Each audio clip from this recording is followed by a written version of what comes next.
Hey, what's up?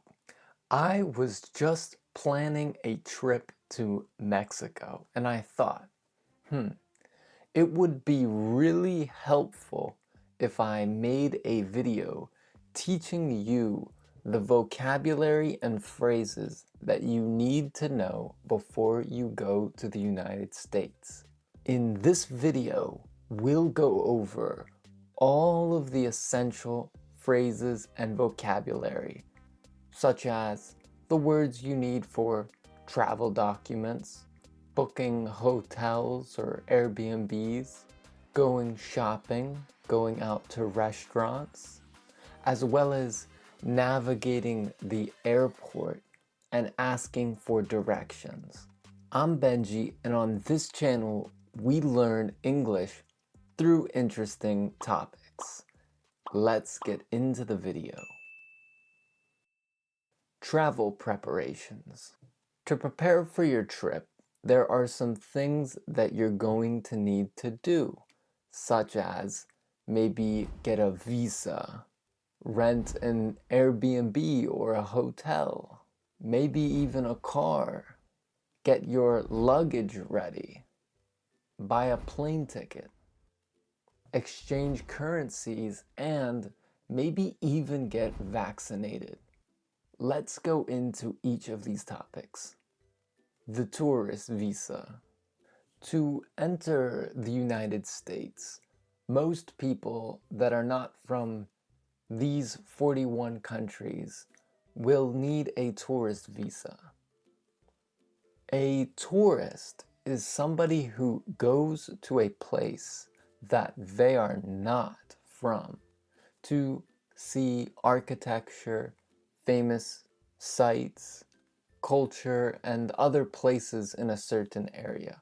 They are visitors that want to learn or experience a new place. Most of the time, to get a visa, a tourist visa, you must get your documents together. You must apply for the visa, which means to do the paperwork, put in your name, where you're from, what kind of visa you want to get, etc. Next, you usually have an interview for the visa. In the interview, they'll ask you certain questions like what you do for a living, why you want to go to the United States, and where you will go exactly within the United States. And after that, you will receive confirmation as to whether you were approved or denied. Once you've been approved to come on a tourist visa, you can start really planning out your trip, which takes us to the next part of the video, accommodations. So one of the first things you might want to do is get a hotel reservation. Now, you might make this reservation online, and that would probably be easier to do from your home country. However, if you arrive in the United States and you need to make that reservation in person, then that conversation might look something like this. Hey, I would like to make a reservation. Wonderful. Under what name should the reservation be? For Benji. Great. And Benji, do you want 1 or 2 beds? Just 1, please. Okay. And would you like that to be a twin bed or a king size? 1 king size, please. And for what dates would that reservation be? For October 10th, 11th, 12th, and the 13th as well, please. Wonderful. I got you down for a room with 1 king size bed from October 10th until the 13th. Is that right? Yep, that's perfect. Thank you. My pleasure. Well, you're all good to go. Is there anything else I can help you with? Nope, that'll be all. Thank you. Goodbye. If you don't go with a hotel, you might go with a hostel to save some money. A hostel is like a hotel, but you don't get your own room. You just get a bed in a room normally with a bunch of other travelers. You'll share a bathroom and a common area, such as a kitchen, dining room, and a place to hang out. These are obviously a lot cheaper. However, you won't have the privacy that you get in a hotel. Some other things you might want in your hotel are a bathroom, a microwave, a coffee maker, a TV, a table, an air conditioning unit, body soap, shampoo, conditioner, clean towels, and clean sheets. So now you have a reservation for a hotel or a hostel. But now we need to talk about transportation. How are you going to get there? You're probably going to take a plane to the US, of course. So some words you might want to know when boarding a plane are takeoff or to take off, which means when a plane leaves the ground.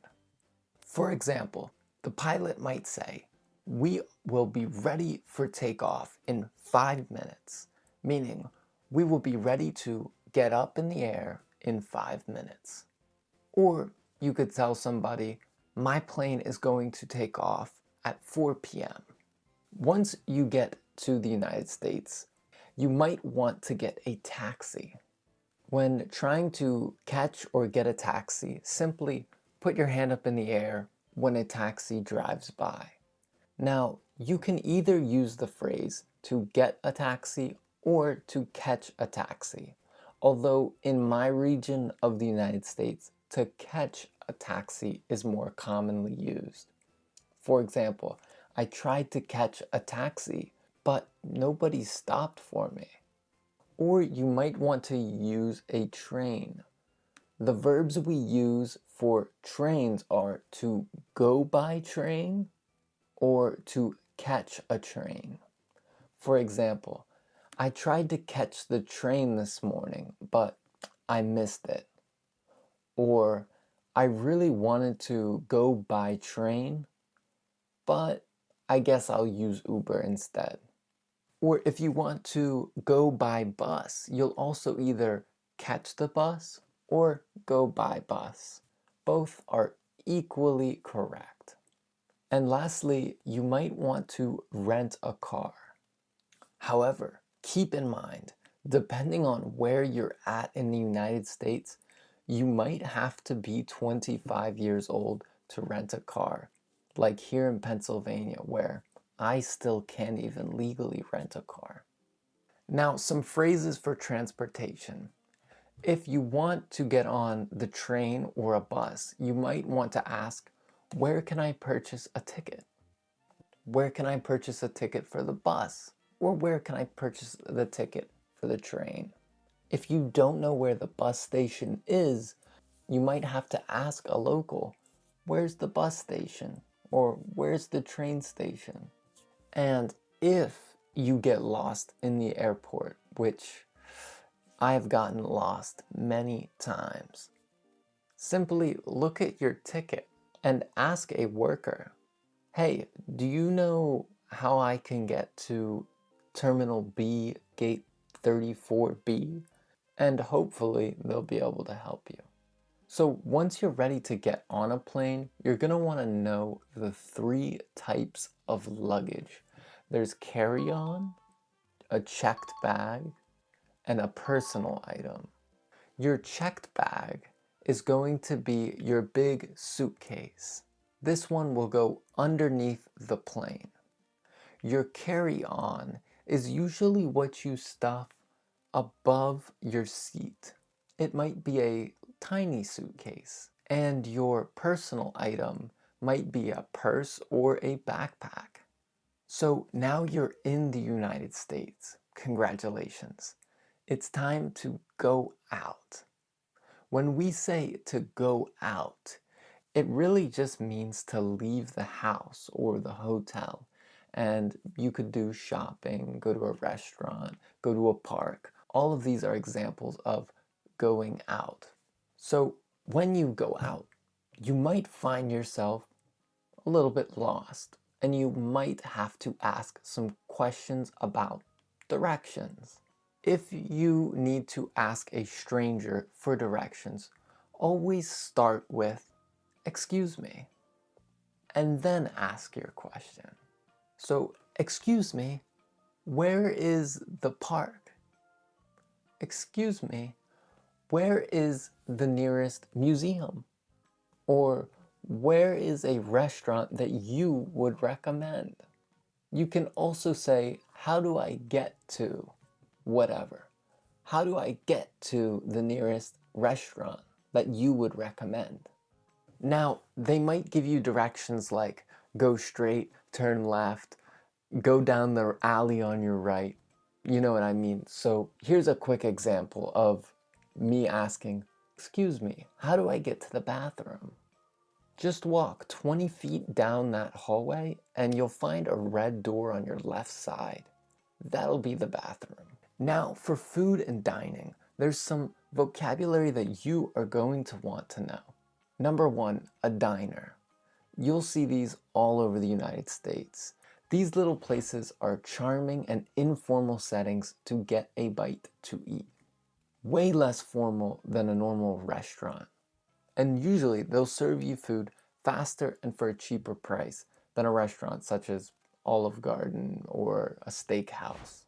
A restaurant, on the other hand, is a little bit more formal. It might require reservations. And normally it's not like a fast food type environment. There are also cafes, which is a place where you'll go to buy coffee, breakfast items, and normally they'll sell some tiny cakes or sweets of some sort. The menu is the sheet of paper that tells you what kind of food and drinks a restaurant, cafe, or diner offers. And your order is everything that you have purchased at that restaurant, cafe, diner, etc. Now, whenever somebody wants to take your order, some common phrases they might use are, "What would you like to order today?" "What can I do for you today?" And "What will we be having today?" You can respond with, "I would like a," or "I will have the," whatever.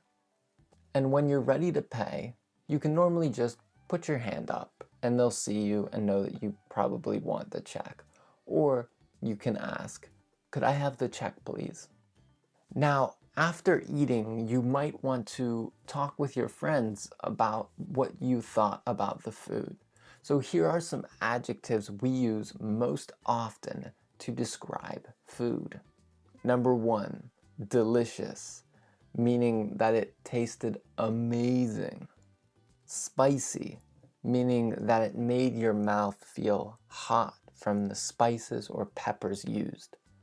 Sweet, meaning that it's sweet like honey or sugar. Salty, meaning that it contained lots of salt. And sickening, which is the opposite of delicious. Sickening means that it was so gross, so disgusting, that it actually made you feel sick. Now, the last section, I just threw these in case you have any emergencies, and these will help you out in those circumstances. Number one, help. If you say help, it means it's serious and people will help you. So only use that phrase if it's an absolute emergency.